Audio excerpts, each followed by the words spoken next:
Hello everyone, I hope all of you are fine. So today we are going to start with exercise 5.1 as we have already started that. So we are starting today with question number 4. Uh, the question says that if a point C lies between the 2 points A and B. So let us make this line. If a point C lies between the 2 points A and B, okay, so there is a line. Let us name it AB, and there exists a point C lies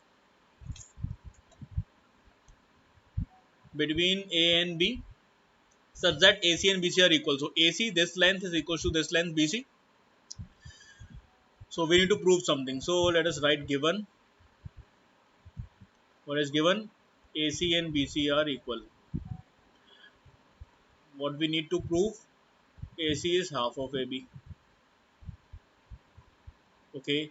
So let us prove then. If an axiom is required to prove, then we have to write that axiom. Okay. So let us write what is given in the question. AC and BC are equal. You will find the questions very easy, and these are the main questions given in NCERT. A practical question, rest all are theory questions. Okay, these three questions are only practical questions given here in the exercise. So AC and BC are equals, that we have written that it is given in the question. So let us add AC both sides. Add AC both sides. So this AC we have added both sides. So it is AC. Add AC this side, and this is BC. Add AC this side. AC plus AC, AC, then plus AC. It is 2AC. AC plus AC 2AC, then BC plus AC. So BC and AC. So BC is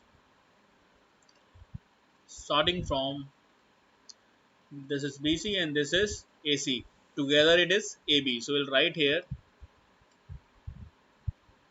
AB.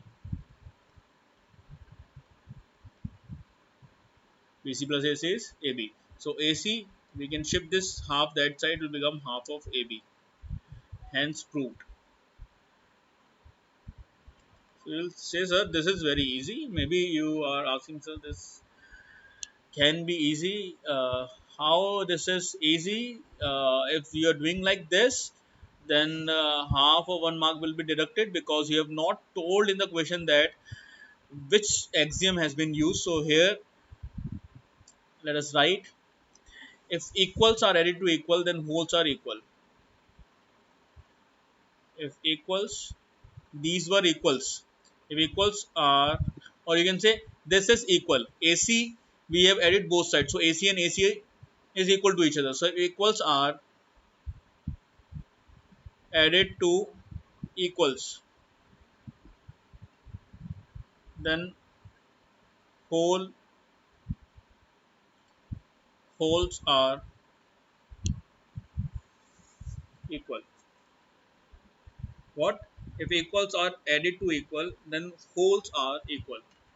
Was this any axiom? See the list that we have written.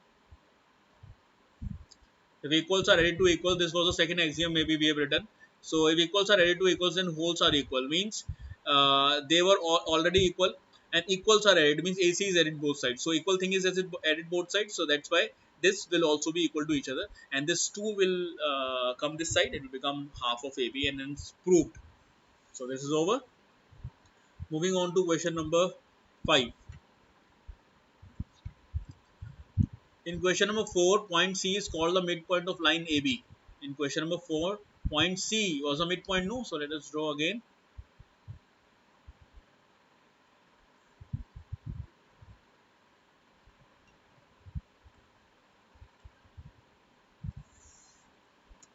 So let us make the points. Here it is. C lies is in this. So C is the center. C is the midpoint of the line AB. So let this be line AB, where C is the center. Okay, C is the midpoint. Okay, what is given in the question?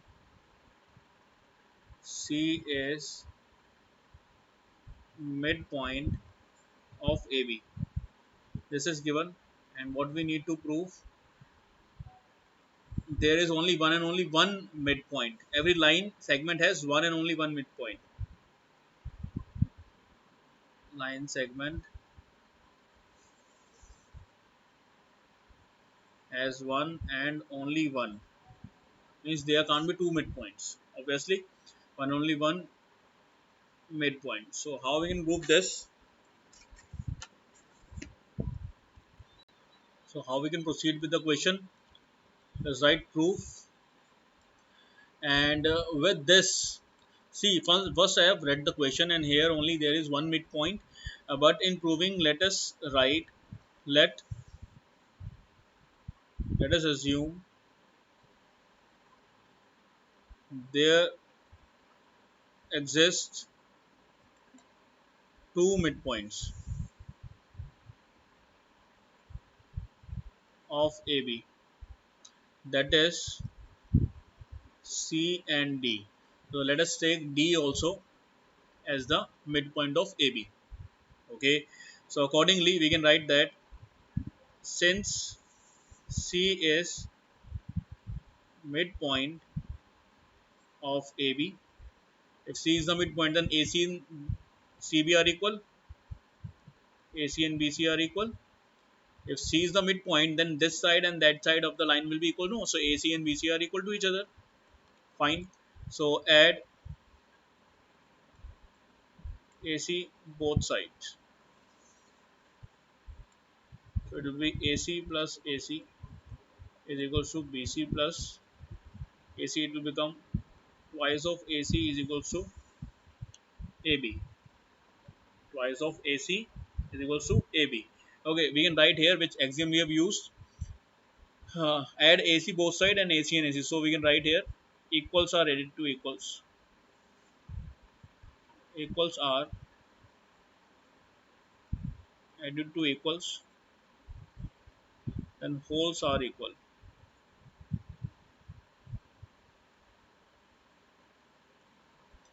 If equals are added to equal, because these were equal and AC we have added both sides, so equals and are added to equals. So that's a whole.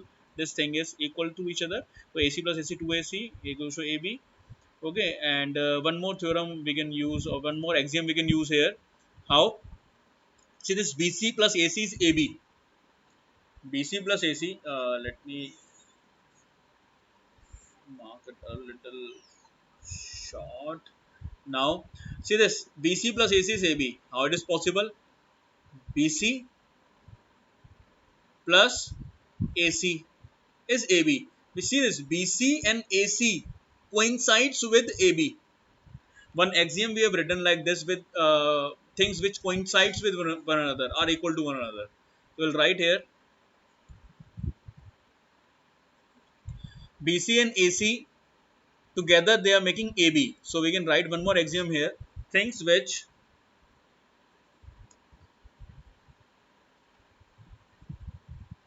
coincides with one another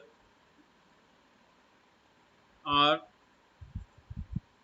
equal to,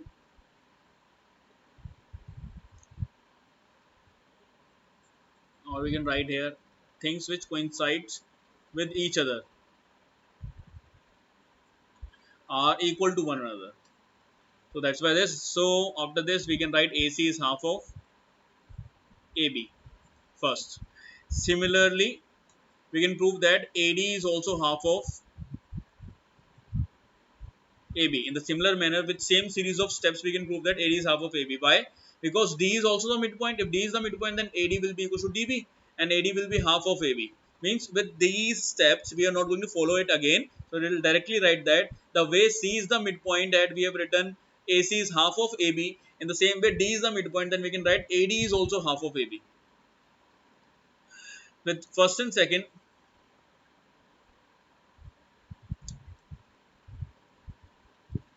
from first and second equations, we can write that AC and AD are equal to each other. AC and AD are equal because both are equals to half of AB. So we can write here again things which are equal to the same things are equal to one another. Okay, so here the question ends. Now we got this, that AC is equal to AD. How AC and AD will be equal? AD is obviously, but just by looking at the figure we can say that AD is greater than AC, but the result is saying that AC and AD are same. AD and AC can only be same. See this again. What I am saying, that AC and AD, so AC and AD can only be same when C and D are at the same point. Mean when C and D coincides. So we'll write here, this is possible only when C and D coincides. Means C and D should be only one point. Hence, a line segment has only one midpoint, that is C. I hope this is clear.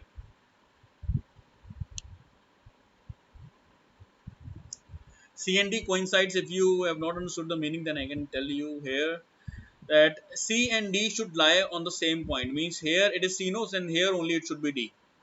Means there can be only one midpoint. There can't be two midpoints. That's why the last result is AC and AD are equal, which is not possible according to the figure. But the result is this, so we have to consider this result. And we can say that this is only possible when C and D lies on the same point, or they coincide with one another. Hence, a line segment has only one midpoint, that is C. It's proved. So moving on to the next question, that is sixth. So moving on to question number 6. AC and BD are equal. AC and BD are equal. Okay. As per given thing, we can write that AC and BD are equal. To prove AB is equal to CD. It's very easy. So let us start with the proving. Since see this, AC and BD are equal to each other, and let us subtract this BC from both sides. Subtract BC from both sides. So AC minus BC is equal to BD minus BC. AC minus BC. From AC, if we will subtract BC, then you will get only AB. Similar in the same way, from BD, if you will subtract BC, then you will get CD. So just let us write it. AC minus BC is AB, and BD minus BC is CD, which is proved. And here we have to write the axiom: if equals are subtracted from equals,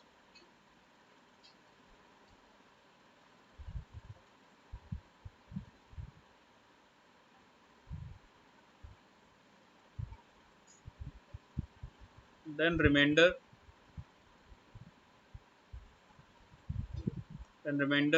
are equal. In this way we are done with question number 6 also. So moving on to question number 7.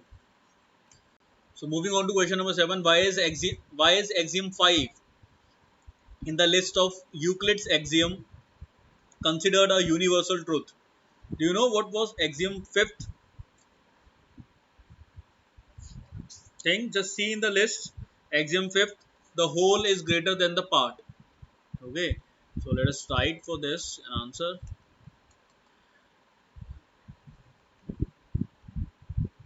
Axiom 5 says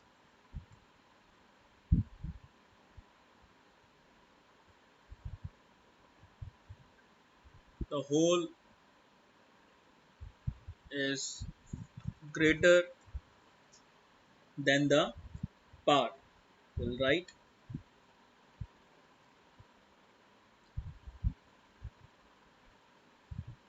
than the part. So axiom 5 says that the whole is greater than the part. It is applicable, just write in your own words, it is applicable everywhere. That's why it is universal truth. Universal truth is that can be applied in anywhere. That's why it is universal. The same linings you can write, the same lines you can write in your notebook. So the whole is greater than the part is axiom 5. Just write this first of all, then write that this is applicable everywhere, because this is applicable everywhere. That's why it is universal truth. And you can give an example for uh,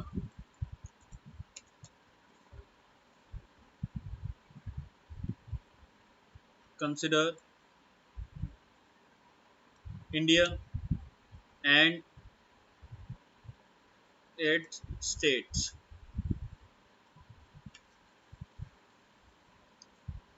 So we can say that India is greater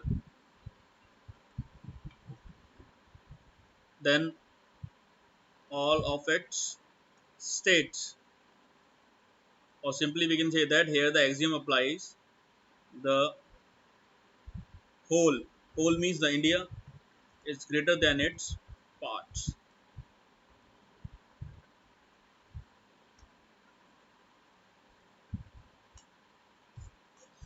This way you can give any example. Okay. So here the exercise ends. We have not done question number 3. That is, there is no need to do that. Okay. Too much of theory questions are given. So many theory questions we have done, and some practical questions we have done. Most probably practical question used to come from the chapter. Okay. So one question I've got from your syllabus. Third question. Okay. Maybe you are thinking, sir, we have not done third question. So let us see exercise 5.2.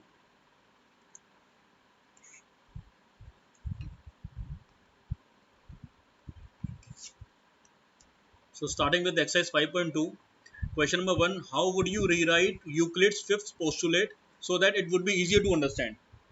You remember the fifth postulate which I have written in 3, 4 or 5 lines? Okay, that postulate how we can write in an easy form. So write this in your notebook. When two lines are intersect by third line,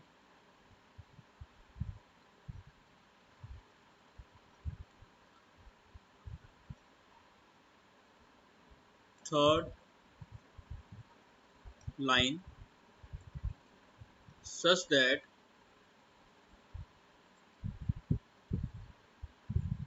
sum of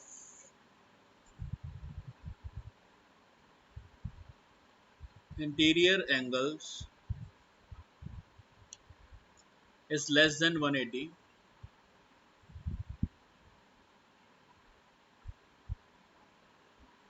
degree on one side, then the first two lines intersect the same side. Then the first two lines intersect on same side. See, this much I need to write to explain that postulate. Otherwise, that if you will compare both the lines, for example, fifth postulate, if you will compare with these lines, you will find it easy. Okay, when two lines are intersected by third line. Okay, when two lines are intersected by third line, such that sum of interior angle is less than 180. Okay, this side the sum of interior angle is less than 180, then the first two lines intersect on same side, then these two lines will intersect on this side only where these two angles are making less than 180. See this, they will intersect this side they will not intersect. Okay, where the angle is less than 180 degree, there only the lines will intersect. Okay, so does fifth postulate imply the existence of parallel lines? Means in this, no. How we can write this? Fifth postulate imply the existence of parallel lines. Yeah, with the help of fifth postulate, no, we'll be able to explain this, that parallel lines exist if, just write directly, if sum of interior angle, if sum of interior angles on both sides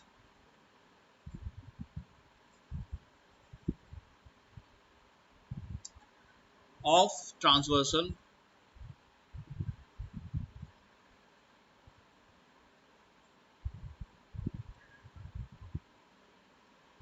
the sum of interior angle on both sides of transversal is 180 degree,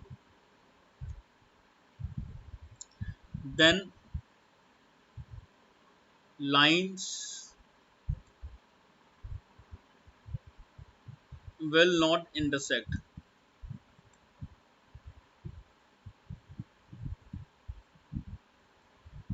on any side.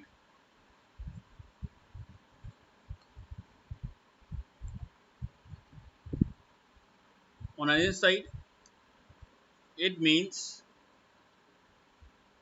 there exist parallel